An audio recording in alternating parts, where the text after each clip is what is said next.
Hello दोस्तों, स्वागत है हमारे यूट्यूब चैनल डियर लर्नर्स में। और आज की क्लास में हम लोग पढ़ेंगे इंपॉर्टेंट जीके के क्वेश्चन के बारे में, जो कि जीके के हर एक सेगमेंट से रिलेटेड हैं और आपके पीटी एग्जाम के लिए इंपॉर्टेंट रहने वाले हैं। तो चलिए स्टार्ट करते हैं आज की क्लास को और देखते हैं आज का सबसे पहला क्वेश्चन।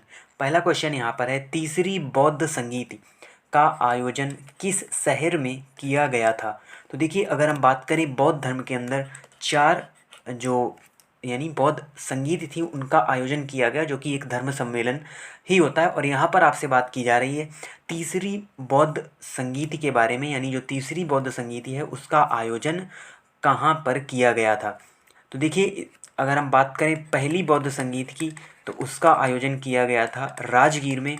और जो सेकंड बौद्ध संगीत थी उसका आयोजन किया गया था वैशाली में। उसके अलावा जो हमारी तीसरी बौद्ध संगीत थी उसका आयोजन पाटलिपुत्र में किया गया था। और जो चौथी नंबर की बौद्ध संगीति है उसका आयोजन कुंडलवन में किया गया था, जो कि कश्मीर में स्थित है। तो ये हमारी चार बौद्ध संगीति हैं जो बौद्ध धर्म से रिलेटेड हैं। उसके अलावा जैन धर्म से दो जो जैन संगीति थी उनके बारे में हमने पिछली क्लास में पढ़ा ही था। अगला क्वेश्चन है यहाँ पर, मोहनजोदड़ो किस नदी के किनारे स्थित है। तो देखिए, हड़प्पा सभ्यता से ही जुड़ा हुआ ये स्थल है मोहनजोदड़ो, और ये किस नदी के किनारे स्थित है। तो देखिए, ये जो सभ्यता थी इसका विकास ज़्यादातर हम जो देखेंगे, जो स्थल हमको देखने को मिलेंगे वो सिंधु नदी के किनारे यानी सिंधु घाटी सभ्यता के नाम से भी जाना जाता है। तो जो मोहनजोदड़ो है ये सिंधु नदी के किनारे स्थित है। अगला क्वेश्चन है, निम्न में से लोदी वंश का अंतिम शासक कौन था। तो देखिए, लोदी वंश दिल्ली सल्तनत के 5 वंशों में एक वंश है और दिल्ली सल्तनत का सबसे आखिरी वंश है। और यहाँ पर आपसे पूछा जा रहा है लोदी वंश का अंतिम शासक कौन था। तो यहाँ पर अगर हम बात करें इब्राहिम लोदी की, तो इब्राहिम लोदी ही लोदी वंश का अंतिम शासक था। और 1526 ईस्वी में बाबर ने इब्राहिम लोदी को हराकर, 1526 में कौन सा युद्ध हुआ था, तो पानीपत के प्रथम युद्ध में बाबर ने इब्राहिम लोदी को पराजित करके मुगल वंश की स्थापना की थी। तो 1526 में ही मुगल वंश की स्थापना हुई थी और दिल्ली सल्तनत पूरी तरीके से समाप्त हो गई इब्राहिम लोदी की हार के साथ ही। और अगर हम बात करें लोदी वंश का संस्थापक किसे माना जाता है, तो लोदी वंश की जो स्थापना है वो बहलोल लोदी के द्वारा की गई थी और आखिरी शासक था इब्राहिम लोदी। अगला क्वेश्चन है, मोहम्मद बिन तुगलक ने अपनी राजधानी दिल्ली से कहाँ स्थानांतरित कर ली थी। तो देखिए, मोहम्मद बिन तुगलक जो कि तुगलक वंश का एक शासक है और इसने अपनी राजधानी दिल्ली से स्थानांतरित करके दौलताबाद कर दी थी। तो देखिए, दिल्ली में ही राजधानी हुआ करती थी दिल्ली सल्तनत, इसीलिए उसे कहा जाता है, लेकिन मोहम्मद बिन तुगलक ने दिल्ली से इसे दौलताबाद स्थानांतरित कर दिया था। अगला क्वेश्चन है, प्रतापगढ़ के युद्ध में छत्रपति शिवाजी के द्वारा निम्न में से किसकी हत्या की गई थी। तो आपको बताना है शिवाजी ने निम्न में से किसकी हत्या की थी। तो यहाँ पर सही आंसर होगा अफजल खान। तो अफजल खान की ही यहाँ पर हत्या की थी छत्रपति शिवाजी ने। अगला क्वेश्चन है, भारत में सिपाही विद्रोह कहाँ से शुरू हुआ था। यानी यहाँ पर बात की जा रही है 1857 के स्वतंत्रता संग्राम की इसकी शुरुआत कहाँ से हुई थी। तो ये एक सैनिक विद्रोह ही था, जिसमें जो कारतूस में गाय की चर्बी के प्रयोग से ही सैनिकों ने वहाँ पर जो विद्रोह है वो कर दिया। और इसकी शुरुआत हुई थी मेरठ से। तो मेरठ ही वो स्थान है जहाँ से सिपाही विद्रोह की शुरुआत हुई थी, जो कि एक स्वतंत्रता संग्राम का रूप इस विद्रोह ने ले लिया। अगला क्वेश्चन है, अंग्रेजों ने कब भारत की राजधानी कलकत्ता से स्थानांतरित करके दिल्ली कर दी थी। तो देखिए, अंग्रेज जो थे पहले जो राजधानी हुआ करती थी वो भारत की राजधानी कलकत्ता हुआ करती थी, और फिर अंग्रेजों ने इसे स्थानांतरित करके दिल्ली कर दी, और आज भी भारत की राजधानी दिल्ली ही है। तो देखिए, ये जो यानी ये किस सन की बात है, तो ये है 1911 यानी 1911 में जो अंग्रेज़ों ने भारत की राजधानी को कलकत्ता से दिल्ली स्थानांतरित कर दिया था। 1911 के पहले जो भी राजधानी थी वो कलकत्ता ही हुआ करती थी। अगला क्वेश्चन है, जलियांवाला बाग नरसंहार की जांच करने के लिए किस आयोग का गठन किया गया।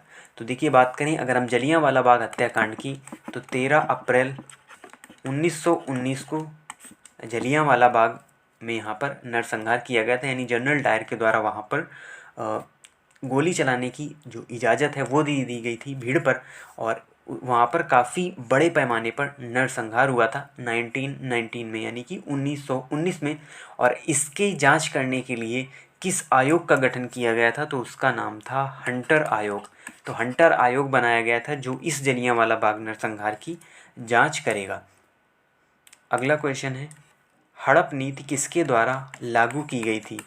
तो देखिए, ये राज्यों को हड़पने की एक नीति थी जिसकी शुरुआत की गई थी लॉर्ड डलहौजी के द्वारा। तो लॉर्ड डलहौजी ने ही डॉक्ट्रिन ऑफ लैप्स की नीति जिसे कहा जाता है इंग्लिश में, और हड़प नीति जिसे कहा जाता है हिंदी में, ये लॉर्ड डलहौजी के द्वारा ही लागू की गई थी। अगला क्वेश्चन है, निम्न में से भारत का सबसे ऊंचा बांध कौन सा है? देखिए, जियोग्राफी से रिलेटेड क्वेश्चन है, काफ़ी इम्पोर्टेंट क्वेश्चन है। आपको बताना है भारत का सबसे ऊंचा बांध कौन सा है।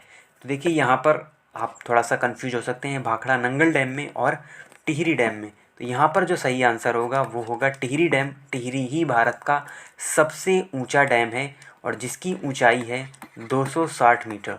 तो 260 मीटर ऊंचा ये डैम है और कहाँ स्थित है? ये उत्तराखंड में बनाया गया है, जो कि एक पावर प्रोजेक्ट भी है। और किस नदी पर बना हुआ है? तो भागीरथी और भीलांगना नदी के संगम पर बना हुआ है। भागीरथी और भीलांगना नदी के संगम पर स्थित है टिहरी डैम, जो कि भारत का सबसे ऊंचा बांध है। उसके अलावा बात करें अगर हम भाखड़ा नंगल की, तो ये सेकंड हाईएस्ट डैम है हमारा, क्योंकि इसकी ऊंचाई लगभग 226 मीटर है और ये स्थित है, यानी ये बना हुआ है सतलुज नदी में। सतलुज नदी में बना हुआ डैम है भाखड़ा नंगल डैम। वैसे कई बार आपने सुना होगा भारत का सबसे बड़ा बांध कौन सा है, तब भाखड़ा नंगल आपको देखने को मिलेगा।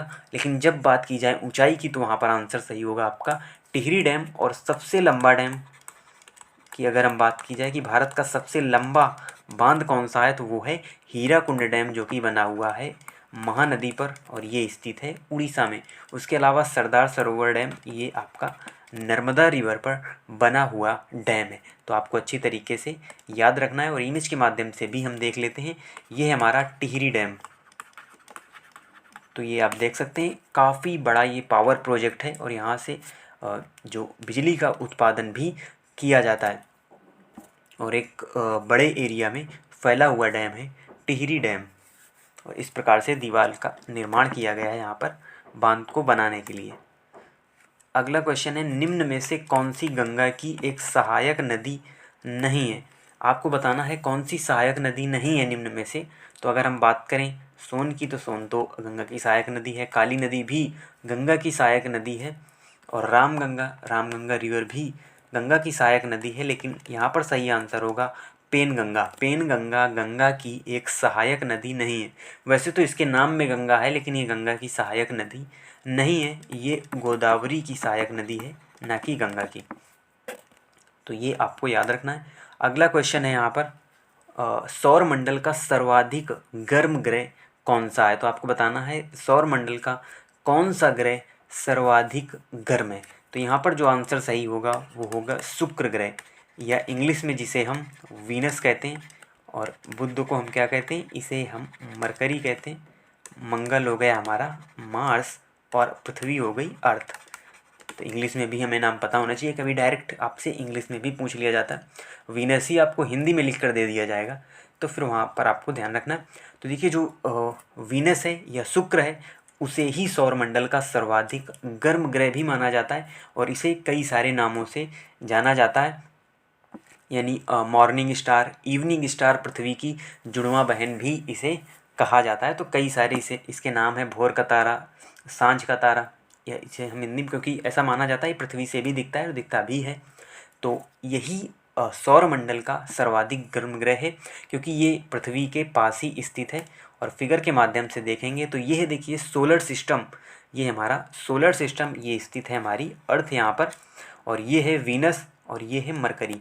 अब आपके मन में एक सवाल आएगा कि अगर हम बात करें कि सूर्य के सबसे नज़दीक तो मरकरी है, यानी बुध ग्रह है, तो सबसे गर्म तो बुध ग्रह को होना चाहिए। तो फिर वीनस किस प्रकार से आंसर सही होगा? तो देखिए, ऐसा बिल्कुल भी नहीं है कि जो बुध है वो सबसे गर्म ग्रह है, क्योंकि ये सूर्य के सबसे नज़दीक है, तो यहाँ पर जो दिन होते हैं वो तो बहुत ज़्यादा गर्म होते हैं, लेकिन यहाँ पर रातें उतनी ही ठंडी होती हैं। यानी रात में यहाँ का जो टेम्परेचर है वो माइनस में भी चला जाता है। यानी नाइट में जो टेम्परेचर है वो बुध का माइनस में रहता है और दिन में ये गर्म रहता है। इसीलिए इसे सौरमंडल का सबसे गर्म ग्रह नहीं माना जाता।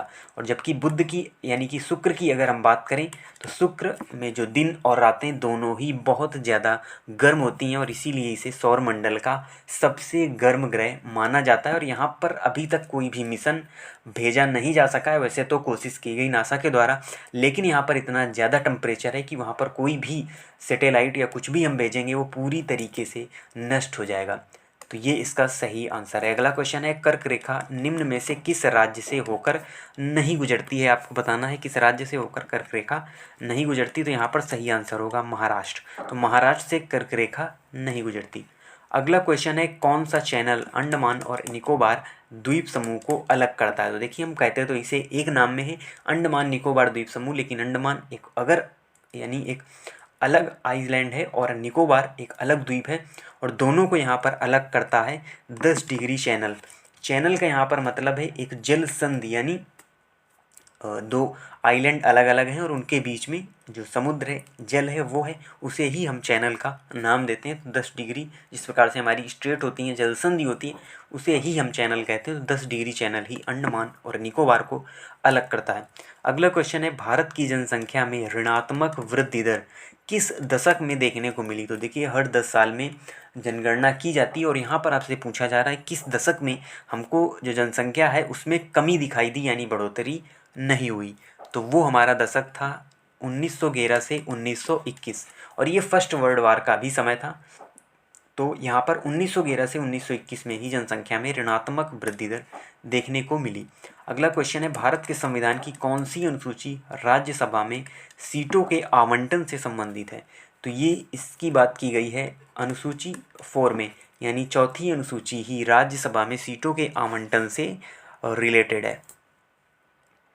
अगला क्वेश्चन है यहाँ पर, भारतीय संविधान की प्रारूप समिति में, और देखिए हमने पढ़ा था क्वेश्चन, भारत की प्रारूप समिति के जो अध्यक्ष थे वो कौन थे? तो वो थे BR अम्बेडकर। लेकिन यहाँ पर पूछा जा रहा है उसमें कितने सदस्य शामिल थे? तो इसमें जो सदस्यों की संख्या थी वो थी 7, यानी 7 सदस्य भारतीय संविधान की प्रारूप समिति में शामिल थे। अगला क्वेश्चन है, भारतीय संविधान के किस भाग में केंद्र शासित प्रदेशों से संबंधित प्रावधान दिए गए हैं?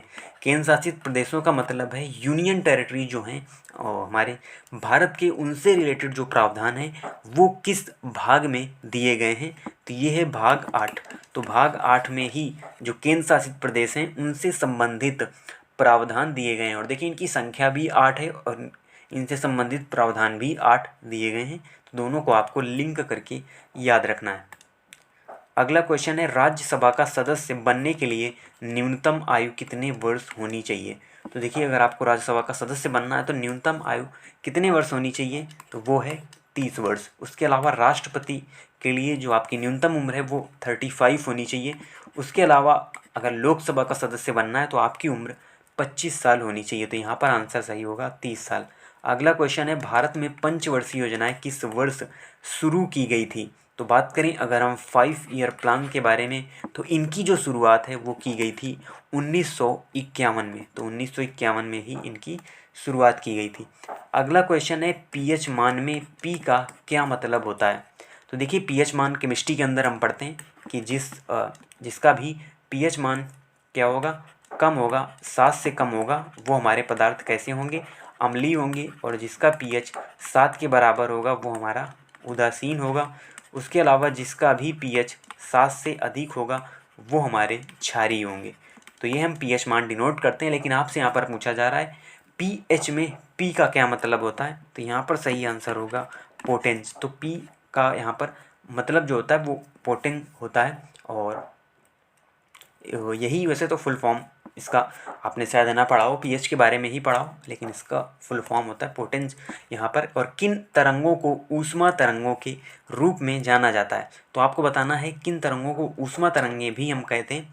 तो यहाँ पर आपका जो सही आंसर होगा वो होगा औरक्त तरंगे या इंफ्रारेड वेव्स।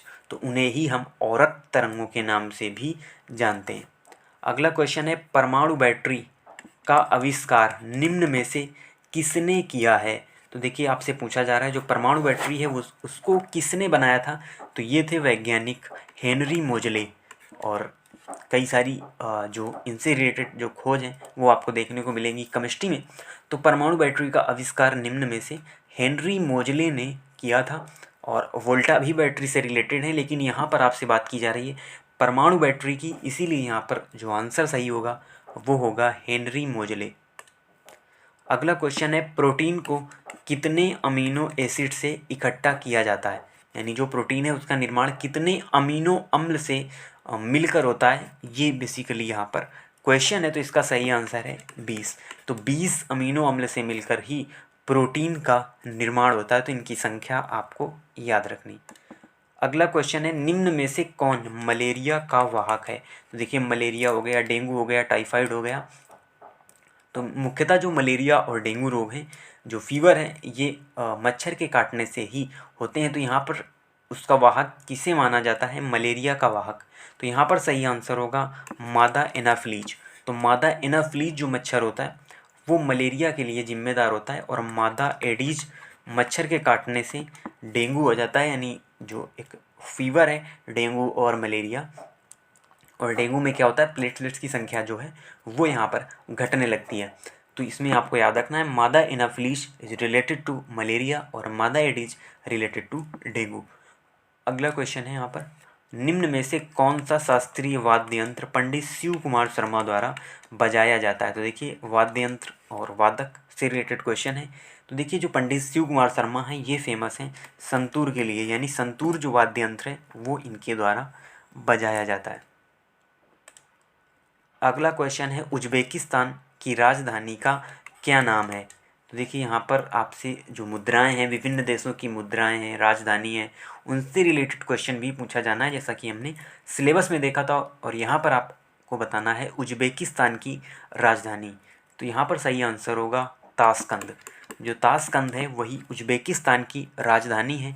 उसके अलावा जो अदर नाम दिए गए हैं वो भी काफ़ी कन्फ्यूजिंग है, क्योंकि ये जो कंट्री हैं काफ़ी आपस में कंफ्यूज करते हैं।